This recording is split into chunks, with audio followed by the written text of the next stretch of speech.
Protein dapat didefinisikan sebagai senyawa organik kompleks dengan struktur dasar tersusun atas 20 jenis asam amino yang berbeda dan saling berkaitan. Asam amino sangat diperlukan dalam proses pertumbuhan loh. Kenapa? Karena asam amino sebagai katalisator proses biokimia di dalam tubuh, sebagai pembawa, penggerak, pengatur ekspresi genetik, neurotransmitter, penguat struktur, dan penguat imunitas. Apa saja sih sumber-sumber dari protein? Sumber dari protein ada dua ya, ada protein hewani dan ada protein nabati. Sumber protein hewani adalah telur, susu, daging, unggas, dan ikan. Sedangkan sumber protein nabati adalah kacang-kacangan hasil olahannya seperti tempe dan tahu. Ada juga dari biji-bijian yaitu biji labu, biji wijen, dan biji bunga matahari. Sumber protein hewani pada umumnya memiliki kualitas atau nilai gizi lebih tinggi dibandingkan protein nabati.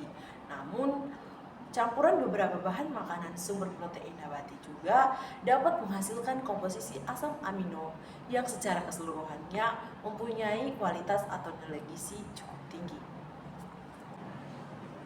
Bagaimana sih proses sehingga protein bisa berubah menjadi zat gizi dan bermanfaat bagi tubuh kita? Yuk simak penjelasan selanjutnya. Dalam tubuh kita ada suatu proses yang disebut metabolisme. Metabolisme merupakan suatu reaksi biokimia yang terjadi di dalam sel dengan tujuan untuk mempertahankan proses kehidupan suatu organisme. Metabolisme mencakup proses anabolisme atau pembentukan dan proses katabolisme atau penguraian.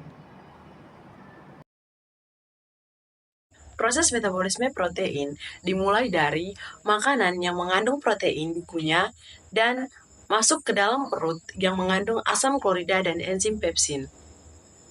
Protein yang masuk ke lambung akan diturunkan atau dinaikkan pH-nya menjadi 1,5 sampai 3,5 oleh HCl. Setelah penurunan pH, enzim protein akan memecah molekul protein yang besar menjadi rantai polipeptida atau asam amino pembentuknya. Dari lambung, protein akan masuk ke dalam usus kecil yang memiliki hormon pencernaan sekretin dan CCK. Asam klorida dari lambung menyebabkan makanan yang bersifat asam, dan asam dapat menyebabkan usus kecil terluka.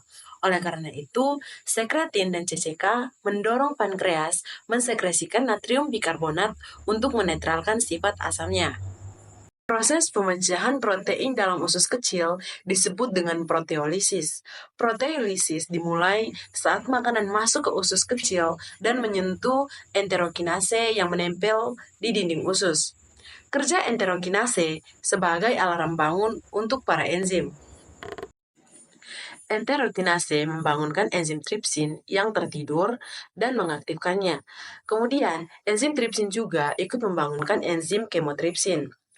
Setelah enzim aktif, pemecahan protein kembali berlangsung oleh enzim kemotripsin, tripsin, erepsin, dan peptidase yang bertugas memecah molekul protein kompleks menjadi asam amino.